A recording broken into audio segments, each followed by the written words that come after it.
abandonados completamente de todos. Se nos dan salidas. Si el ser se ha portado bien, todas las religiones buscan que el hombre se comporte bien, podrá estar en un cielo permanente.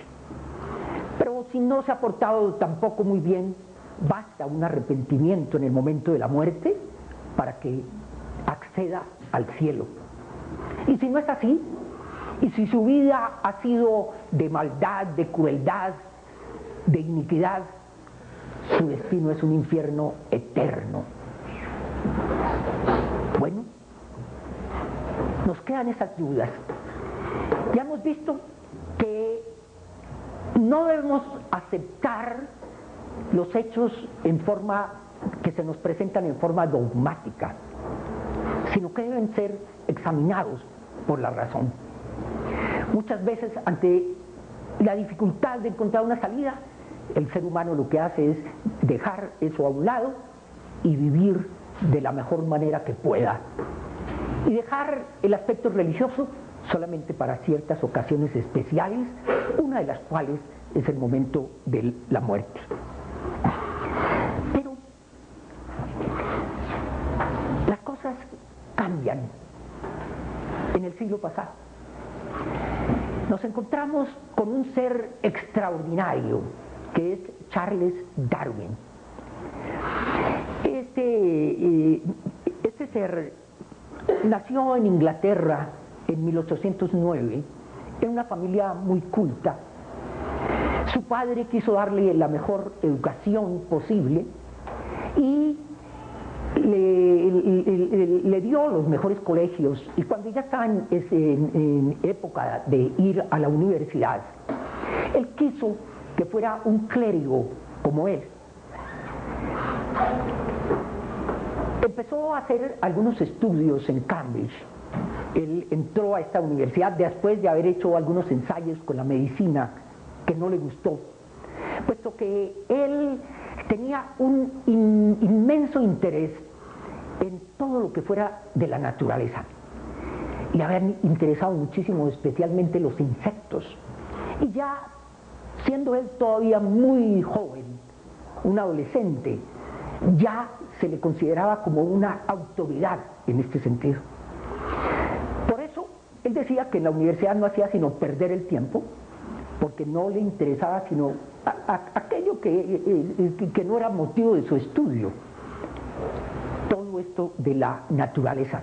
Pero la medicina no le interesó. Entonces el padre quiso que estudiara para clérigo. Entró a la universidad, a Cambridge, y en una ocasión le llegó una invitación. Ya conocían de su interés por estas cosas. Se estaba preparando una expedición de circunvalación del mundo para corregir los mapas, las costas de los continentes, para hacer algunas observaciones sobre mareas, terremotos, climas, etc. Y se pensó que sería bueno llevar un naturalista, aprovechar esa circunstancia. Esta expedición se iba a hacer en un barco, el Beagle, divinamente equipado para esta situación. Se invitó a Darwin, y después de muchas vicisitudes, de oposición del padre, y después de una aceptación, él, cuando apenas tenía 21 años, se une al Beagle en esa expedición.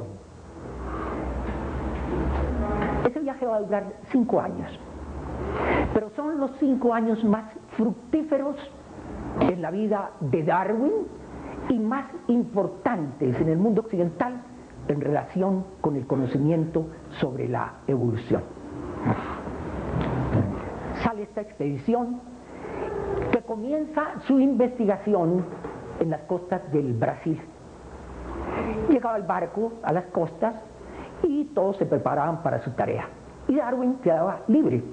Inmediatamente se iba a conocer el entorno, a ver los árboles, las selvas, los animales, los pájaros, los peces.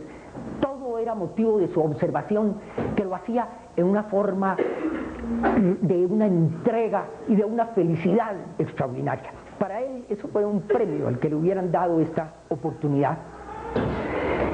Sigue visitando las costas de Brasil, va hasta las Islas Malvinas, pasa por la Tierra de Fuego, antes en Argentina, conoce también cómo viven los pueblos en esas costas, da la vuelta después en Chile y va ascendiendo por la costa pacífica hasta que llega a las Islas Galápagos. Durante todo el tiempo él está haciendo observaciones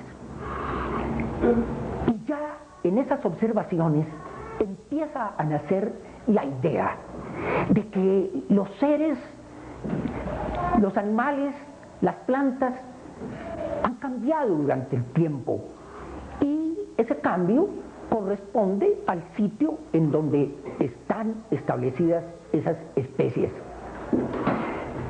Pero cuando llega él a las Islas Galápagos, donde apenas están 5 semanas, pero las 5 semanas más extraordinarias para este tipo de pensamiento. Allí, debido al aislamiento en que se han encontrado las especies en numerosas islas, él ve un proceso que no se puede observar en un solo animal o en una sola planta, sino que tiene que verse en conjunto. Él había conocido en Europa, en Inglaterra, una clase de pájaro que se le llama el pinzón, y encuentra en las Galápagos que hay muchísimos pinzones, pero son diferentes a los que encuentra en Inglaterra.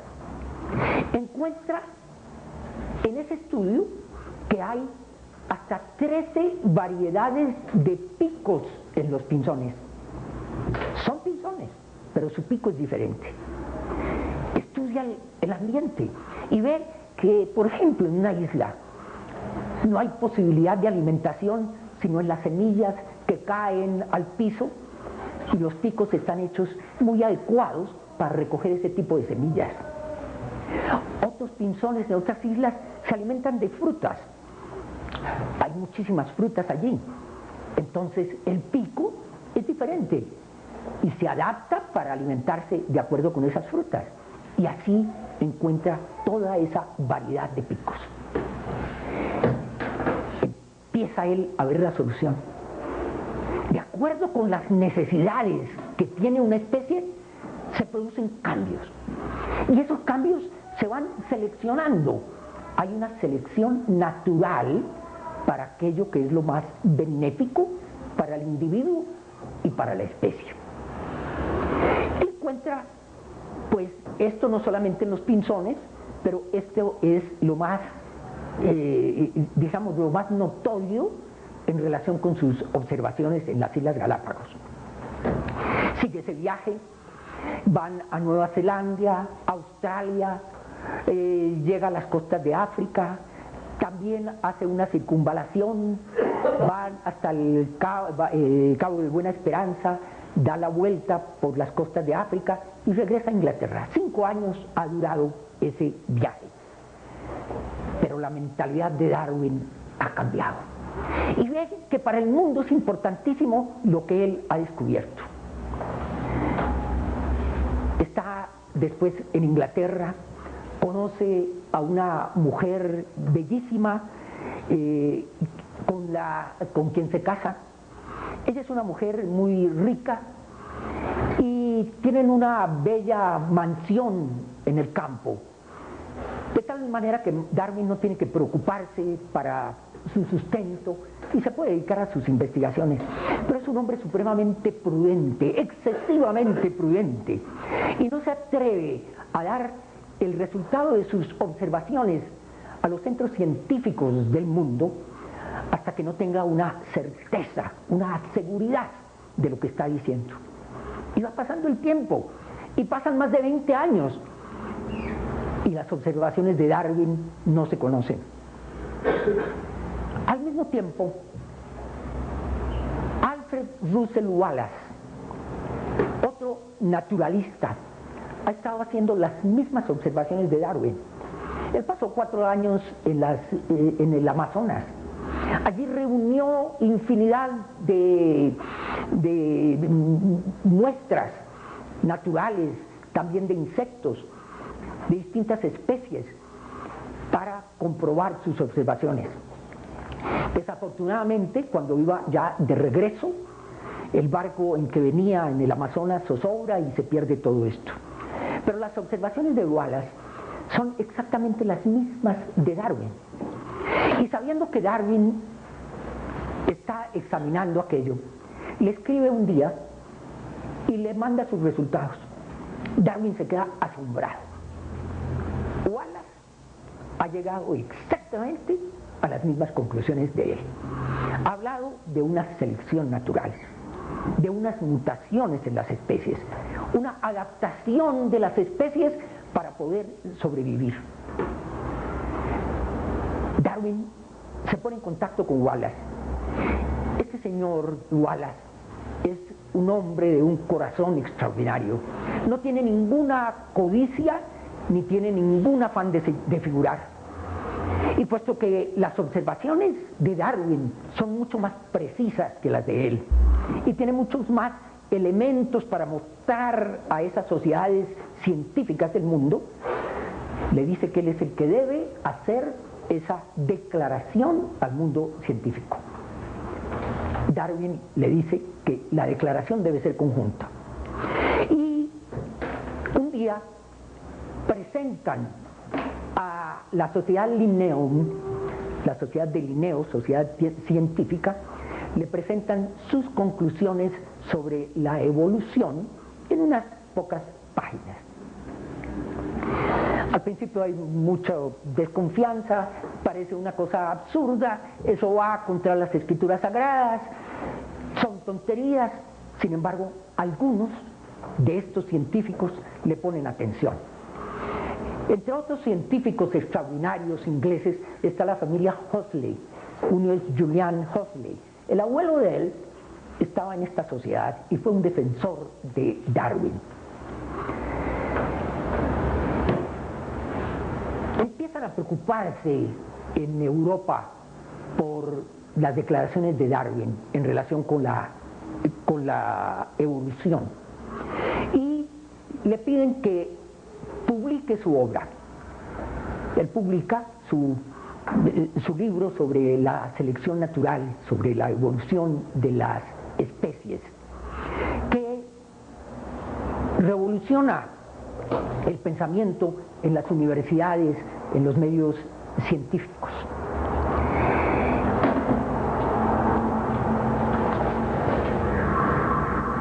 Una prueba de la evolución se va a ver más adelante, después de estas declaraciones de Darwin, porque generalmente los cambios que se producen en las especies no son visibles en una generación, no se ven sino a través de muchísimas generaciones, y a veces la observación se hace a través de fósiles que se encuentran, que se ven que son de la misma especie, pero que son diferentes a los actuales. Una de las maneras de producirse esa selección natural y defenderse las especies es la del mimetismo. El animal, para defenderse de los animales que pueden ser sus cazadores, se disfrazan. Es decir, cambian en su forma externa o en su color o en el dibujo de esa forma para parecerse al medio ambiente en el cual están ellos colocados. Ese es el mimetismo. Así desde lejos entonces no son visibles. Existe una polilla moteada. ¿Por qué? Porque los árboles son moteados y la polilla, al colocarse sobre la corteza, es prácticamente invisible para las aves. Pero viene la revolución industrial. Infinidad de fábricas empiezan a aparecer por Inglaterra a base de carbón, con un humo